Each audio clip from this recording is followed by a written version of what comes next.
আলাইকুম। বাংলাদেশের জাতীয় বিষয়াবলী থেকে কিছু প্রশ্ন আজকে আমরা আলোচনা করব, যেগুলো অত্যন্ত গুরুত্বপূর্ণ। আশা করি সঙ্গেই থাকবেন। কার শাসন আমলে চট্টগ্রাম প্রথমবারের মতো পূর্ণভাবে বাংলার সাথে যুক্ত হয়? শায়েস্তা খান।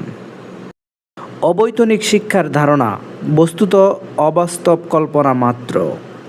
কোন কমিশন এই রিপোর্ট পেশ করে? এস.এম. শরীফ কমিশন। কত সালে নীল কমিশন গঠন করা হয়? 1860। জালিয়ানওয়ালাবাগ কোথায় অবস্থিত?